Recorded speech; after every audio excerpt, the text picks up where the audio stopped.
صحت دی، اس بندے کے اندر عقل و سماعت کی، اس بندے کے اندر جو بولنے کی مادہ بھی آ جاتی ہے، اور وہ بچہ آپ کے سامنے ایسا معلوم ہو جاتا ہے جیسا کہ بچہ اعلیٰ ہے بادشاہ۔ اللہ تبارک و تعالیٰ نے قرآن مجید میں جو فرمایا کہ اللہ تعالیٰ اگر تمہیں نعمت عطا کرے اس نعمت کا چرچا کرو۔ بیٹا ملنا یا بیٹی ملنا اللہ کی نعمتوں میں سے ایک نعمت ہے۔ قرآن مجید میں اللہ تعالیٰ فرماتا ہے، جس کا مفہوم ہے کہ اللہ جس کو چاہے بیٹا دے، اللہ جس کو چاہے بیٹی دے، اور اللہ جس کو چاہے بانجھ بنا دے۔ تو اللہ تبارک و تعالیٰ کی تمام نعمتیں تو اپنی جگہ ہیں، لیکن ان نعمتوں میں سے ایک نعمت اولاد کا ملنا بھی ہے۔ اب جن کے پاس اولاد ہے اللہ کی نعمتیں ان کے پاس موجود ہیں، اور جن کے پاس اولاد نہیں ہے اور آپ ان سے جا کر پوچھئے ان کے دل کی حالت کیا ہے۔ جن کو اللہ تعالیٰ نے اولاد سے نہیں نوازا ہے ان کی کیا کیفیت ہوتی ہے۔ لیکن اللہ تعالیٰ جب کسی کو اولاد سے نوازے تو امر استحبابی ہے، مستحب ہے کہ اس کے نام سے عقیقہ کیا جائے، اس کے نام سے جانور کو ذبح کیا جائے اور بچے کا اچھا نام رکھا جائے، اور اس کے سر کے بال کو اتروا کر وزن کے برابر 40 مسکینوں میں صدقہ کر دیا جائے۔ یہ تو حدیث رسول جو میں نے آپ کے سامنے پڑھی، الغلام مرتہن بعقیقتہ،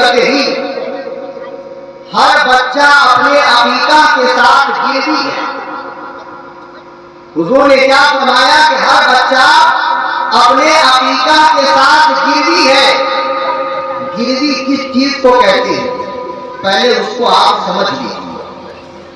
مثال کے طور پر ہمیں اور آپ کو پیسے کی سخت ضرورت ہو، کسی چیز کی سخت ضرورت ہو، اور ہم کسی انسان کے پاس جائیں جس کے پاس پیسہ ہو اور اس سے کہے کہ میرے پاس پیسہ نہیں، مجھے پیسے کی سخت ضرورت ہے، تو مالدار انسان کہتا ہے کہ مجھے آپ پر یقین نہیں ہے، اپنے گھر سے کوئی چیز لائیے میرے پاس گروی رکھ دیجیے، اور پھر میرے پاس سے پیسہ لے کر جائیے، کوئی سامان آپ گروی رکھیے گا تو جا کے میں آپ کو پیسہ دوں گا۔ تو ضرورت مند انسان کچھ سامان لے جا کر جس کی مقدار روپیہ کے مقدار کے برابر ہوتی ہے اس مالدار آدمی کے ہاں جمع کراتا ہے، پھر اسے دے دیا جاتا ہے۔ اور جو چیز گروی رکھی جاتی ہے، گروی جس کے پاس رکھی جاتی ہے وہ فائدہ اٹھا سکتا ہے اور نہ گروی رکھنے والا فائدہ اٹھا سکتا ہے۔ تو حضور صلی اللہ علیہ وسلم نے فرمایا الغلام مرتہن بعقیقتہ، کہ ہر بچہ اپنے عقیقہ کے ساتھ گروی ہے۔ اسی طرح کے انسان کے اعمال اللہ کے ہاں گروی ہے۔ ہم تو نیکی کرتے ہیں، ان تمام نیکیوں کا فائدہ ہم دنیا میں نہیں اٹھا سکتے، یہ اللہ کی ہاں گروی ہے۔ ہم نماز پڑھتے ہیں، اللہ کی ہاں گروی ہے، روزہ رکھتے ہیں، اللہ کی ہاں گروی ہے، زکات دیتے ہیں، اللہ کی ہاں گروی ہے، اور ان تمام جو اعمال ہم کرتے ہیں یہ سب ہمیں قیامت کے دن دیا جائے گا۔ اور جو چیز گروی رکھی جاری ہے، گروی رکھنے والا اور جس نے گروی کی ہے دونوں فائدہ نہیں اٹھا سکتا ہے۔ بولیے، آپ کو پیسے کی ضرورت ہوتی ہے، آپ کسی کے ہاں کوئی سامان سونا چاندی گروی رکھتے ہیں، آپ اس سے فائدہ اٹھا سکتے ہیں؟ نہیں اٹھا سکتے۔ جب آپ اس کا پیسہ لوٹا لیں گے تو گروی رکھی ہوئی چیز وہ شخص آپ کو واپس اٹھا لے گا۔ ایسا ہی ہوتا ہے۔ تو حضور صلی اللہ علیہ وسلم نے فرمایا کہ ہر بچہ اپنے عقیقہ کے ساتھ گروی ہے۔ اب اس کو سمجھیے تھوڑا کہ عقیقہ کیا چیز ہے، عقیقہ کس کو کہتے ہیں۔